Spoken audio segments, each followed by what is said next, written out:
acá lo de las estrategias de evaluación para tenerlas presentes. Tengo que montarles ahora la segunda, que es la elaboración del ensayo. Igual de Ok, la misma manera la van a recibir con las instrucciones dentro del aula, los tiempos, pero es bueno que vayamos de la mano con las estrategias y con el contenido de la asignatura, ¿ok? Entonces vamos a iniciar. ok, Hoy nos corresponde hablar sobre la filosofía moderna y la problemática del sujeto. Esta filosofía moderna se transcurre desde los siglos XVI al siglo XIX y hay unas corrientes muy interesantes, que todas las hemos visto en cualquier parte. O sea, en cualquier momento que estuvimos estudiando, vimos todas estas corrientes filosóficas.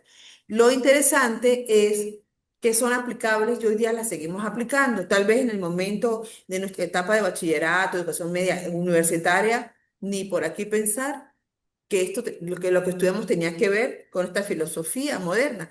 Pero bueno, ya nosotros ya tenemos cierta madurez, ya hemos quemado varias etapas, entonces entendemos la importancia ahora de lo que significan estas corrientes filosóficas. Entonces vamos a comenzar. ok. Bien.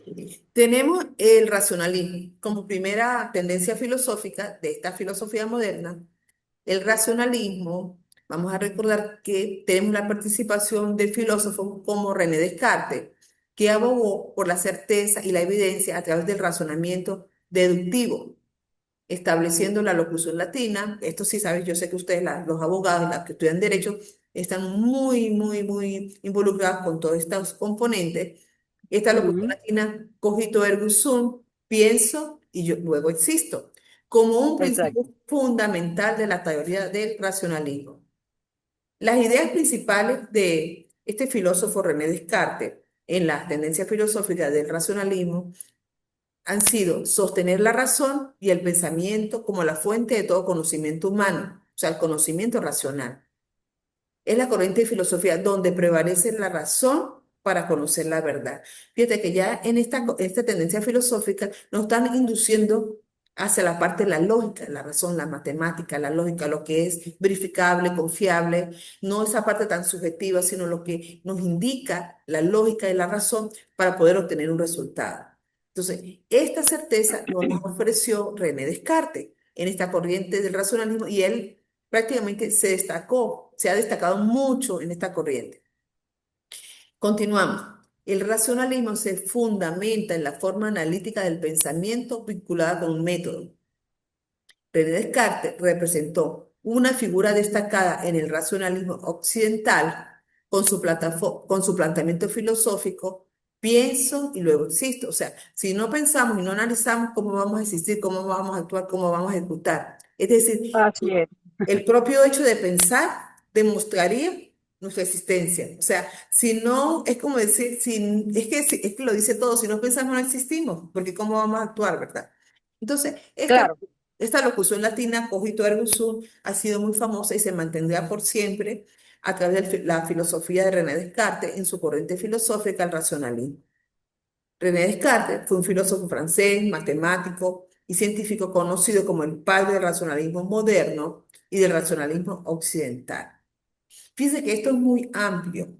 Lo interesante es que nosotros podamos tomar los tips y los aspectos fundamentales y clave de cada uno de estos filósofos y que le encontremos un sentido y se lo demos a la vida, por supuesto, pero en la parte académica, en la que nosotros nos estamos desempeñando, ¿ok?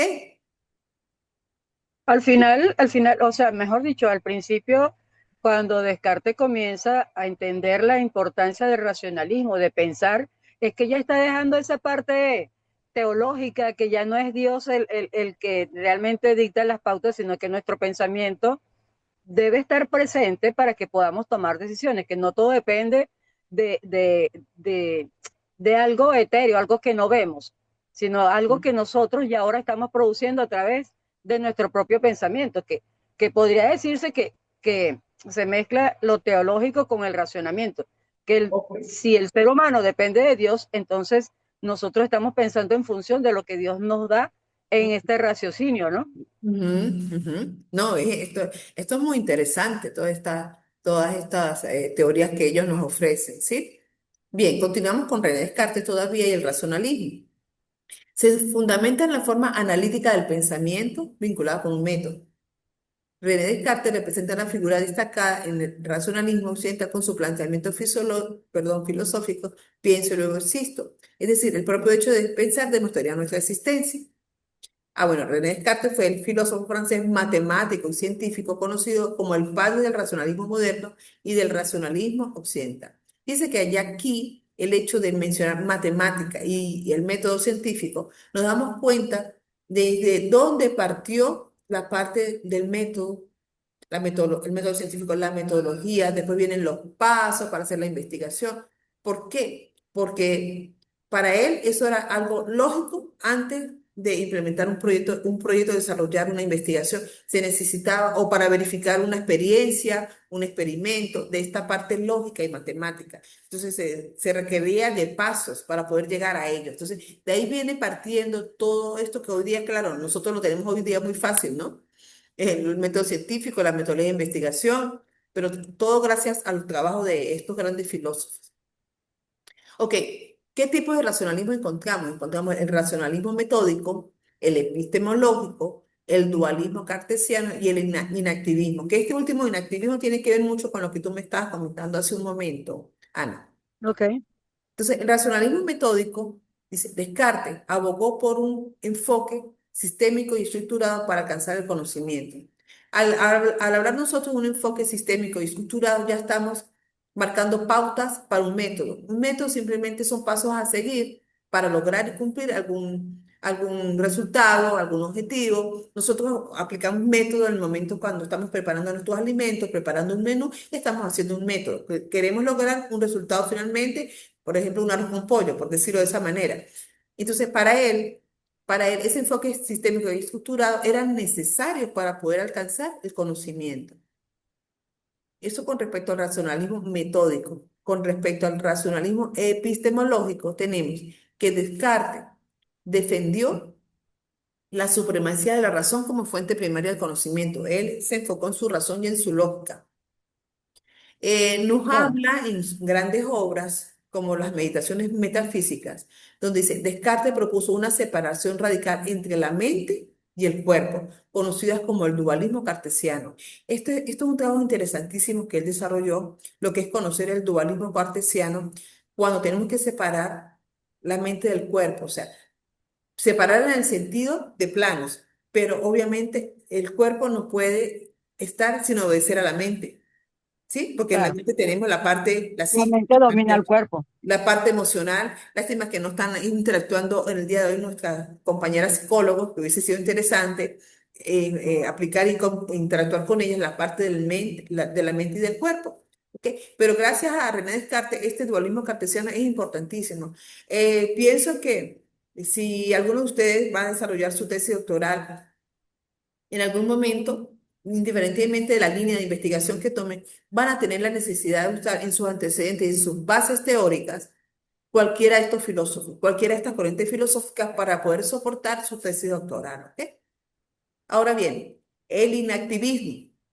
Descartes nos habla del inactivismo. Entonces dice, sostenía la existencia de las ideas innatas, conceptos persistentes en la mente, perdón, en la mente, independientemente de las experiencias. O sea, él va más allá a esa esencia de las ideas de Dios. O sea, de que las ideas de Dios como ideas innatas iban a fortalecer nuestra mente y nos iban a ayudar a ejecutar la lógica, la razón, pero partiendo de ahí. Entonces, todo este conjunto de enfoques y de basamentos de la teoría del racionalismo de René Descartes, pues son de gran apoyo hoy día para nosotros. Entonces, el racionalismo es una de las es una importante, entre otras, pero nos marca la pauta sobre las corrientes filosóficas de esta etapa de la filosofía moderna.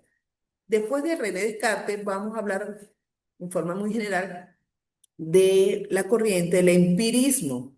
Empirismo. Aquí vamos a encontrarnos con otros dos grandes filósofos interesantes que vale la pena mencionar. El empirismo enfatizó la experiencia sensorial y la observación como la base del conocimiento.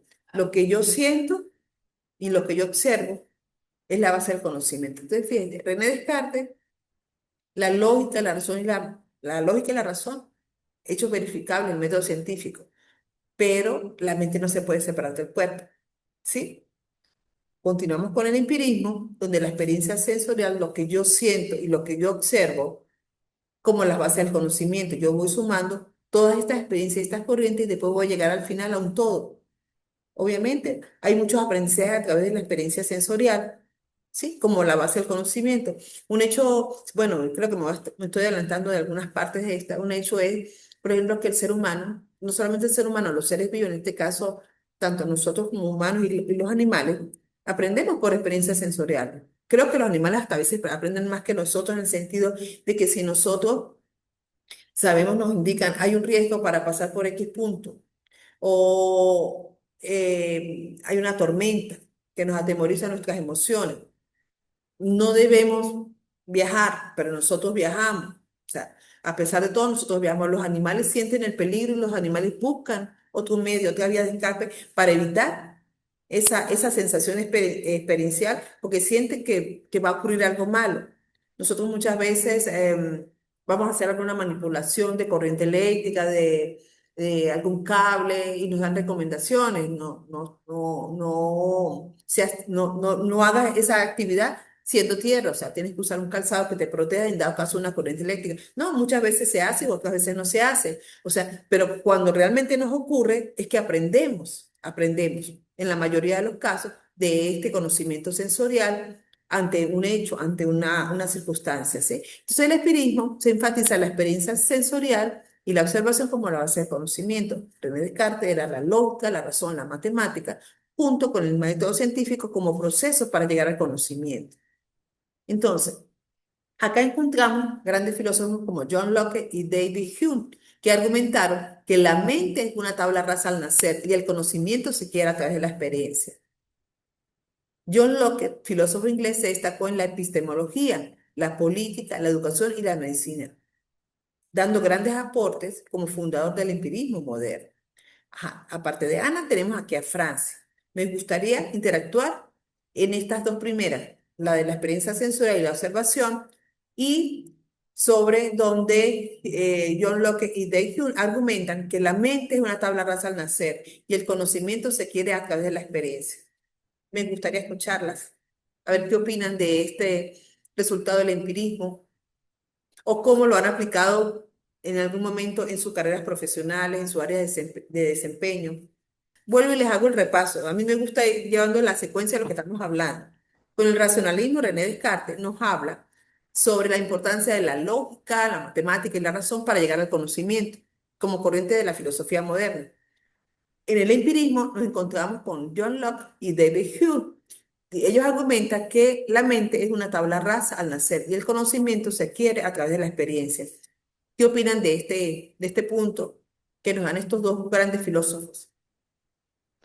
Bueno, ciertamente eh, la adquisición del conocimiento es un tema muy interesante que filósofos griegos han debatido y cada uno con su perspectiva. Pues algunas veces em, eh, caen en una disyuntiva. Pues, Ujú, ellos vienen pensando que el conocimiento era de forma elemental, el agua, el fuego y ujú, todo ello, y trayéndolo aquí a Jung Locke, que nos dice que la mente es una tabla rasa al nacer, o sea que no tiene nada y que obviamente el conocimiento se adquiere a través de la experiencia.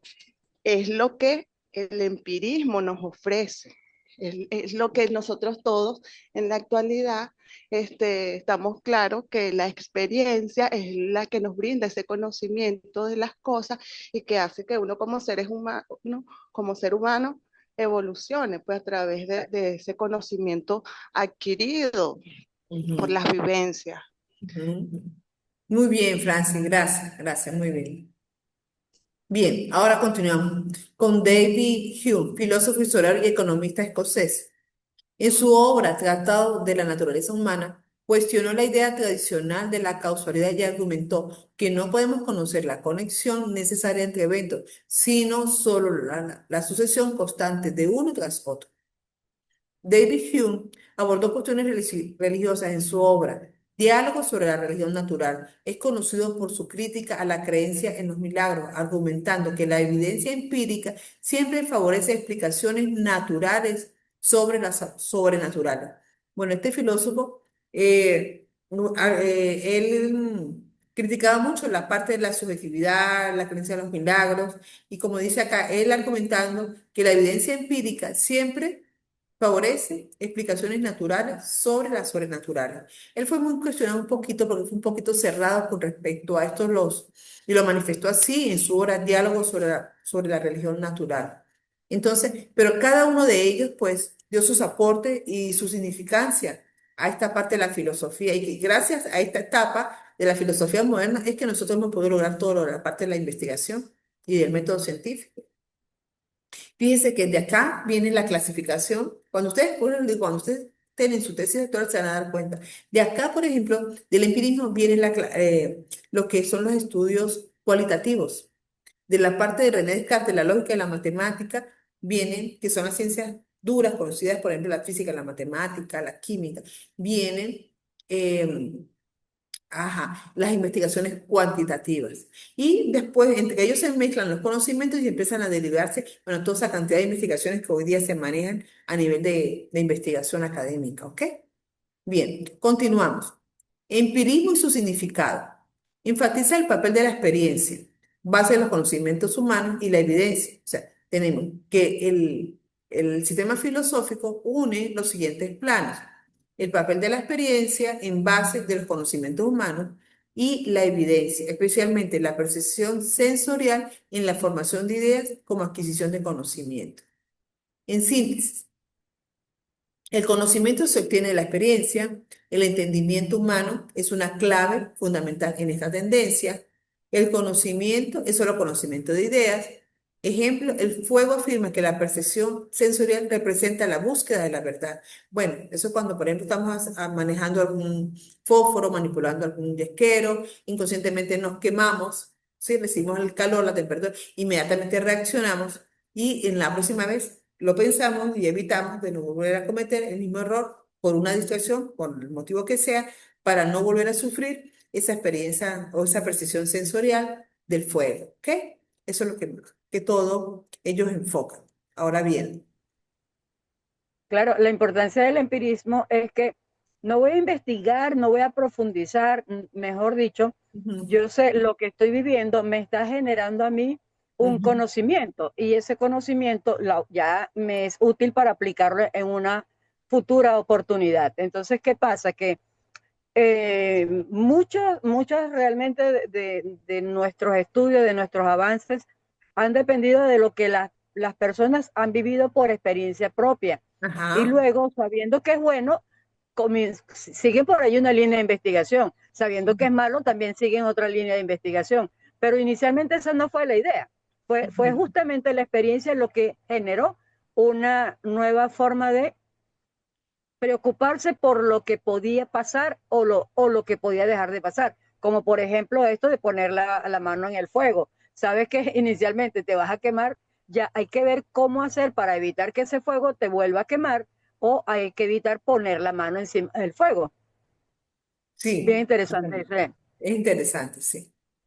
Bien, Ciertamente, ahora profe. vamos a otra corriente filosófica interesante, esta filosofía que tiene que ver con el mecanicismo newtoniano. Pues todos conocimos a través de las leyes de Newton, cuando estudiamos en la etapa de bachillerato, en la universidad, en los primeros niveles de física y matemáticas, sobre todo física, conocimos las famosas leyes de Newton, ¿correcto?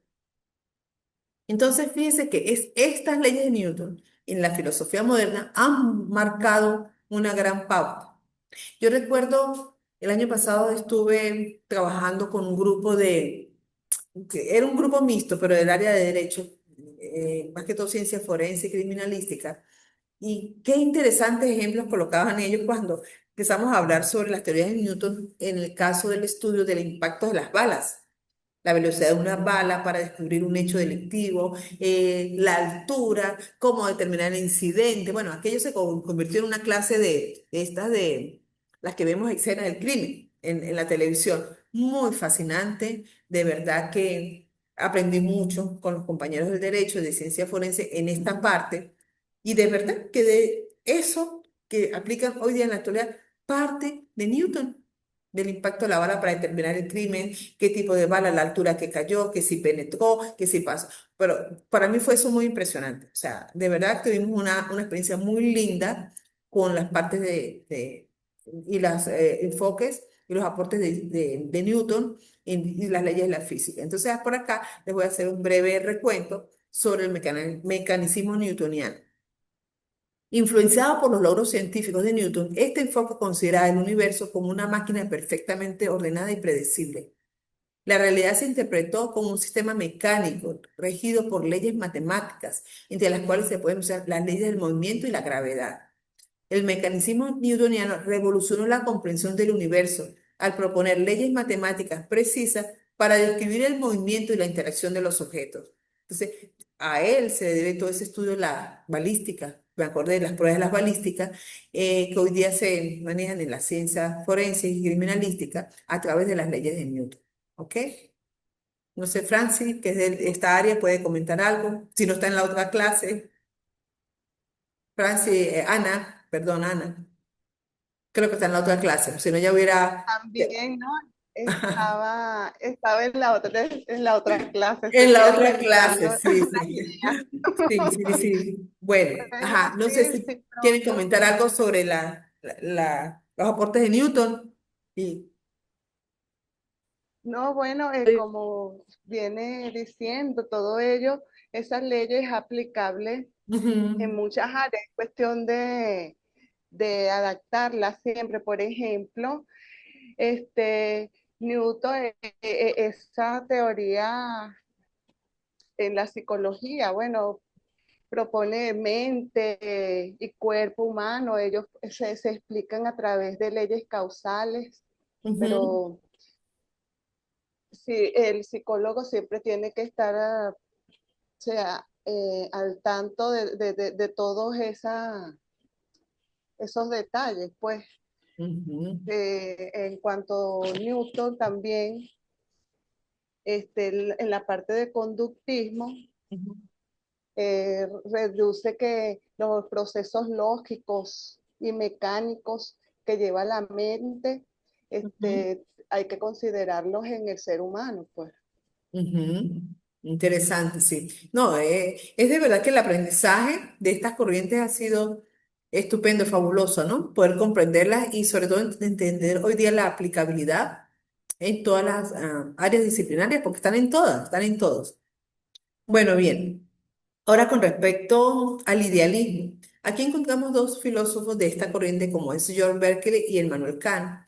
Ambos argumentaron que la realidad externa es dependiente de la percepción y la mente. Fíjate, ellos dicen, la realidad externa es dependiente de la percepción y la mente. O sea, aquí está la parte sensorial, está la parte de la mente, y ellos enfocan que la parte externa depende de cómo la percepción y la mente interpreta esos procesos, esos fenómenos, perdón, esos fenómenos. Tenemos que ver que a través del idealismo subjetivo, filósofo empirista, sostuvo que la realidad consiste solo en las percepciones sensoriales y que los objetos existen solo cuando son percibidos por una mente. Ese es su enfoque.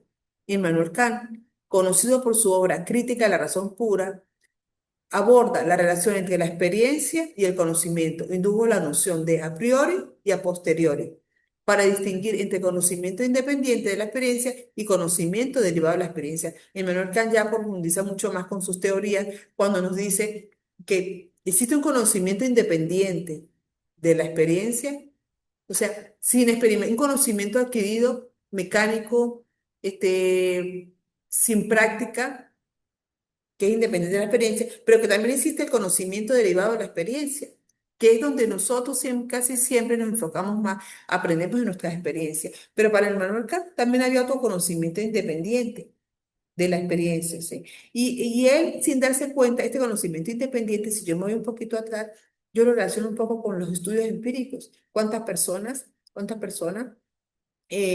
tienen un conocimiento independiente de la experiencia para poderlo luego aplicar ese conocimiento adquirido de una forma empírica a la práctica? Entonces, ellos van sumando en cada uno de sus momentos, de su tiempo, de su historia, van sumando y van como articulando cada componente del anterior para poder darnos hoy día lo que nosotros tenemos. ¿Ok? Esa es mi apreciación. No sé, Ana, ¿ya regresó o todavía está en la otra aula? No, estoy por acá. No, me salí de la otra aula porque es que es verdad que no se puede estar en las dos. En las dos, Eh, sí. Sí. no, entonces, el doctor Gregory Sánchez, él generalmente deja las láminas como para estudio posterior, así que le escribí que por favor dejara la grabación.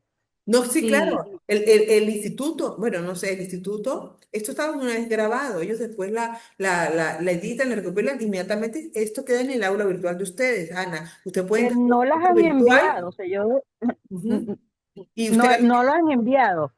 la clase hace 15 días no la enviaron. No, Aquí voy a tomar nota, también aquí voy a tomar. Estoy no, tomando nota de todos estos detalles, ¿ok? Ah, me no, parece claro. muy bien. No, Me sí, ya parece un muy bien porque momentito. yo la verdad es que No, he estado como que a perdidita. lo mejor protesto como mucho, pero es que la No, verdad es no, que estas cosas nos impiden a no. nosotros avanzar como debe ser, ¿ves? Y estamos en un Claro, no, yo no doctorado. me siento bien así, por eso que al comienzo conversamos, ya un momentito, la clase de ciencia no fue subida a Claro. la plataforma, ok. Entonces, importante la teoría de Immanuel Kant, Ajá, y para el derecho, la verdad es que la experiencia dice mucho acerca de cómo las personas, sabiendo, y de hecho por eso es que están las teorías sobre la prevención del delito, ajá, ajá, porque se supone que si las personas ya tienen conocimiento de lo que puede pasar una vez que se comete un delito, se supone que ajá, debería evitarlo, ¿no? ajá, Debería evitarlo, ¿por qué? Porque por eso están las sanciones. Y las ajá, sanciones dicen, bueno, si una persona comete un homicidio, el homicidio va a tener X cantidad de años porque va a depender si tiene agravantes o atenuantes. Entonces, el conocimiento es muy importante y esa teoría ha ayudado muchísimo al derecho.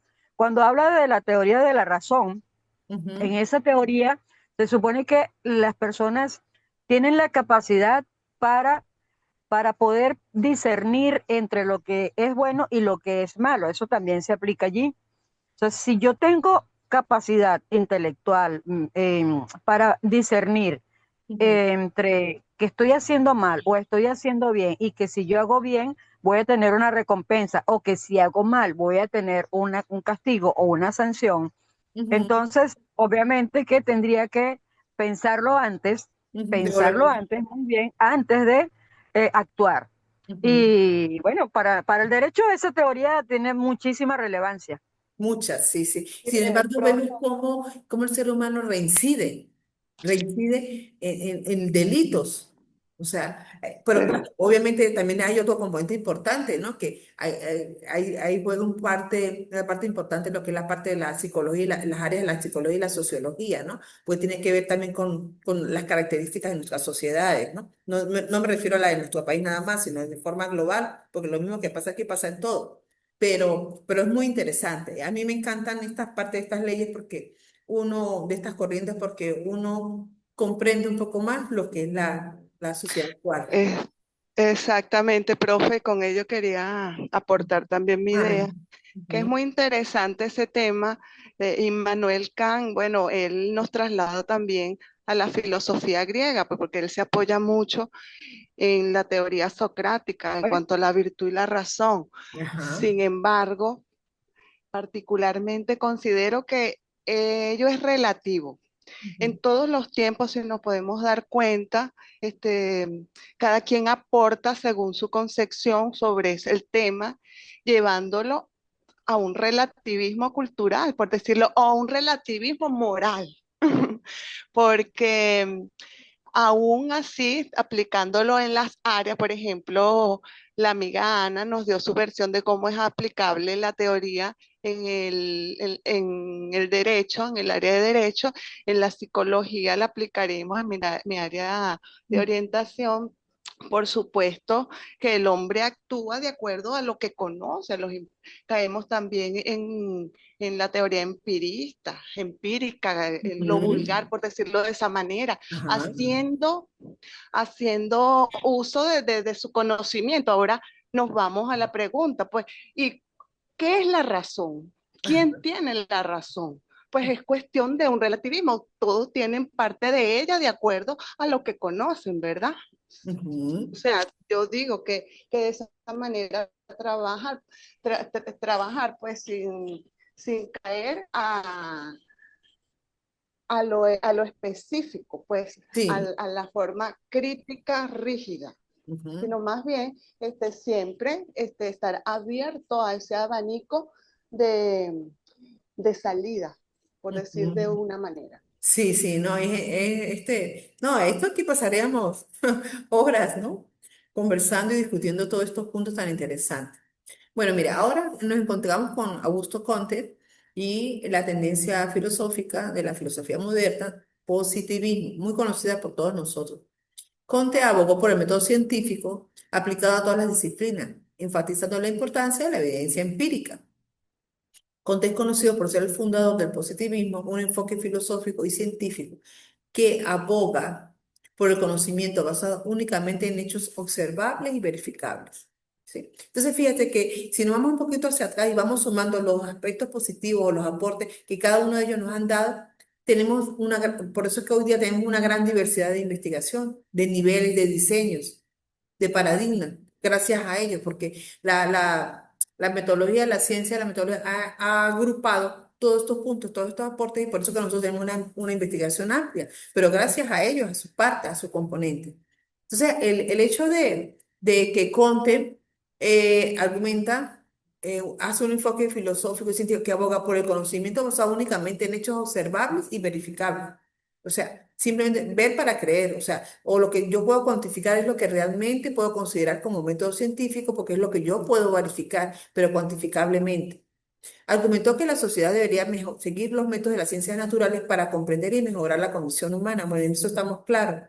Es importantísimo tomar en cuenta las ciencias naturales para ser cada día mejor ser humano. Propuso una clasificación de las ciencias según su grado de complejidad, desde las ciencias matemáticas y físicas hasta las ciencias sociales. Creía que la sociología o la física social sería la culminación del conocimiento positivista. Fíjate, por primera vez en esta época nos están hablando, claro, que las ciencias son complejas. Entonces nos hablan de acá donde salen las ciencias blandas, las ciencias duras, la clasificación de las ciencias duras, la clasificación de las ciencias blandas, lo que es la parte de las ciencias sociales, lingüísticas como las ciencias blandas, la matemática, la física, todo lo que es cuantificable numéricamente como las ciencias duras, pero es de acá, ¿ves? Entonces, Comte que creía que la sociología o la física social, fíjate, sociología o la física social, ¿sí? Sería la culminación del conocimiento positivista, porque él creía y enfatizaba en que el conocimiento debe ser verificable y cuantificable. Entonces, hoy día eso es una parte de la investigación cuantitativa, exploratoria es buena, pero cuantitativa. Entonces, se la debemos a Conte, o sea, si lo queremos enfocar desde ese punto de vista. Bueno, de Exacto. allí que se dice que Augusto Comte uno de los precursores de la sociología jurídica. Ajá, interesante. Exactamente. Ujú. O sea, esa parte de la sociología jurídica, ¿cómo me la puedes eh, interpretar, pero no tan extensa? Porque yo sé que son muy complejos, ¿no? No, Sencillito, no, que sencillito. es que en el momento donde él dice que la sociedad debería seguir los métodos de las ciencias naturales para comprender y mejorar la condición humana, pero además dice que sería la culminación más abajo del conocimiento positivista, pues es que de allí surgen las normas. Entonces, Ujú. las normas, ¿cómo hacemos? Primero tenemos que conocer a la sociedad y Ujú. luego vemos cómo hacemos para regular el comportamiento que tiene en sociedad para que vivan en armonía, para que haya convivencia. Ajá. Entonces, si no conocemos esos hechos que son observables y verificables, yo no puedo definitivamente redactar una norma que me pueda decir, ok, yo no puedo redactar una norma sobre algo que no veo, que no existe. Y por eso es que también se dice que el derecho es progresivo. En la medida que yo voy observando el comportamiento de la sociedad en ese mismo momento y además cómo la naturaleza humana tiende a hacer siempre aquello que solo le favorece, sin Ujú, importar si hace daño o no a los demás. Eso es como por naturaleza humana. ujú. Entonces, pero como no vivimos solo, vivimos en armonía, vivimos, mejor dicho, no necesariamente vivimos en armonía, pero vivimos en sociedad. Entonces, la sociedad hay que regularla. ¿A través de qué? A través de normas. Lamentablemente, las normas no siempre han logrado su propósito, pero bueno, eso es una harina de otro costal. Sí, exacto, está muy bien. Fíjese, pero para regular las normas, como tú lo acabas de decir, hay que conocer la sociedad, conocer los hábitos, las costumbres, los patrones de su comunidad, de su gente. Es impresionante, ¿no? O sea, por eso es que cada país tiene sus regulaciones y sus propias normas, porque depende de su sociedad. Bueno, Por antes... eso es que mi intención justamente, disculpen, es irme hacia la sociología jurídica. Ujú, Cuando en mi trabajo doctoral, voy es por allí, ajá, porque es que tenemos una sociedad que a pesar de tantas normas, bueno, ujú, no es la mejor sociedad. Sabemos que a nivel mundial, a nivel universal, el comportamiento humano tiene distintos elementos que hacen que actúen como tal, ¿no? Como actúen en su espacio. Pero nosotros en nuestro país, mi intención es ver por qué nuestra sociedad cada día, a pesar de las normas, sigue siendo no el mejor ejemplo a nivel global. sí, está muy bien, Ana, está muy bien. Lo quiero Fíjese, ver. una de las últimas tendencias que no debemos dejar de mencionar en la filosofía moderna fue la de teoría de Karl Marx, el marxismo, que propuso una interpretación materialista de la historia y la sociedad. Fíjese, una interpretación materialista de la historia y la sociedad. O sea, estas dos palabras engloban mucho, historia y sociedad, y la interpretación materialista. ¿Ok? Tiene que ver mucho con la parte del capital, pero no el capital humano, sino el capital mercantilista, el capital dado de una sociedad en progreso económico, a eso se refería Karl Marx. Enfatizó las luchas de clase como el motor del cambio social y abogó por la transformación de una sociedad capitalista hacia una sociedad sin clases, basada en la propiedad colectiva en los medios de producción. Marx propuso el materialismo histórico como un enfoque para comprender la evolución de las sociedades a lo largo del tiempo. Esta teoría es interesante. El materialismo histórico como un enfoque para comprender la evolución de las sociedades a lo largo del tiempo.